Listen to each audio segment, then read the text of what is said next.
Znaš, zanima me tvoje mišljenje o tome. Jesu li ljudi zapravo stvoreni da podnose ovu razinu stalne izloženosti globalnim krizama?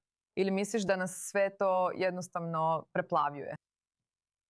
Wow, dakle, kratak odgovor je ne, nismo. Evo u čemu je stvar. Sustavi u mozgu koji upravljaju našom pažnjom bili su prilagođeni životu u prirodi. Znaš, gdje je bilo hitnih situacija, ali su bile ograničene. Znaš, imale su početak i kraj.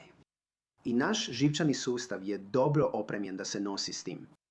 Stvar je u tome da s pojavom društvenih mreža i algoritama koji zaista prate našu pažnju kao glavnog resursa koji pokušavaju osigurati, jer na tome se temelje njihovi financijski modeli. Znate, što više klikova, što više pažnje bilo koja informacija dobije, to je bolja naknada za oglašivače. Dakle, imamo tehnologiju koja se bori za našu pažnju i cilja na sustave koje ne kontroliramo svjesno. Znate, kada se dogodi nešto novo, uzbudljivo ili zastrašujuće, mi automatski preusmjerimo svoju pažnju na to, čak i ne shvaćajući da to radimo. To se jednostavno dogodi. I kao što sam rekao, sada se suočavamo s više nego što možemo razumno podnijeti. I rezultati su svuda oko nas. Tako je. Kada govorite o rezultatima, na što točno mislite? Mislim, što vi kao psiholog primjećujete kada slušate svoje pacijente? Biste li rekli da je došlo do promjene? Mislim da je to nešto što svi osjećamo, znate. Neću sebe izuzeti iz toga. Mislim da to vrijedi i za nas, za sve nas. I sigurno smo bolje informirani, ali mislim i to ne vrijedi samo za Izrael, to stvarno vrijedi za Zapad. Može se reći da ovdje u Izraelu vidimo ekstreman slučaj toga, znate, jer je opasnost izvana neposrednija, prisutnija, ali to bi vrijedilo bilo gdje na Zapadu. Ono što vidimo je da su ljudi više tjeskobni. A kad otupimo, to zapravo znači da smo otišli malo predaleko. Dakle, tjeskoba sama po sebi nije loša stvar. Znate, biti na oprezu i svjestan i reagirati na opasnosti oko sebe, mislim, to je dio preživljavanja. Ali otupjelost je nešto drugo. Otupjelost je ono što naš mozak radi kad se osjeća preplavljeno, kad je stvarno previše svega.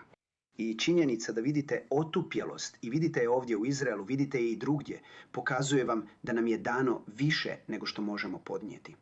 I ako mogu dati bilo kakav savjet ljudima, to je da stvarno ograniče svoju izloženost društvenim mrežama. Nije da je to općenito loše, ali mislim da pretjerana konzumacija toga sigurno jednostavno nije dobra za naš sustav. Tako je, zanimljivo je. Želim razgovarati o tome, o toj ideji da postanemo otupjeli, jer mislim da je to nešto što je mnogi od nas doživjelo. Ja osobno, očito, kao voditeljica vijesti koja svakodnevno izvještava o vijestima, mogu reći da sam otupjela na mnoge različite priče o kojima izvještavam svaki dan. Ali koja je alternativa? Mislim, je li išta zdravije imati emocionalne slomove svaki dan? Ne. Mislim da je zdravije biti izložen onome što nam je potrebno kako bismo dobro preživjeli. Znaš, ovdje u Izraelu to bi značilo imati aplikaciju Homefront Command. Znaš, biti na svom mobitelu i funkcionirati. Tako da ako dođe do izvanredne situacije u tvom području, da ćeš to znati unaprijed. I moći ćeš poduzeti potrebne mjere za vlastitu sigurnost i sigurnost ljudi koji ovise o tebi. Ali to bi spriječilo ili bi značilo da smo manje izloženi stvarima na koje ne možemo utjecati, ali nam ipak privlače pažnju. U redu? I tu bi moj snažan savjet bio da budeš informiran konzument medija i da ne pretjeruješ. Radi to što manje možeš. A vrijeme koje uštediš, ne provodeći ga na društvenim mrežama, provedi s ljudima koje voliš. Provedi ga s ljudima do kojih ti je stalo, jer to nas zaista štiti od tog preplavljujućeg osjećaja. I to nam daje stabilnost. To nam daje sposobnost da preživimo sve te stvari. To gradi otpornost. I zanimljivo je da su u izraelskom društvu obje te stvari istinite.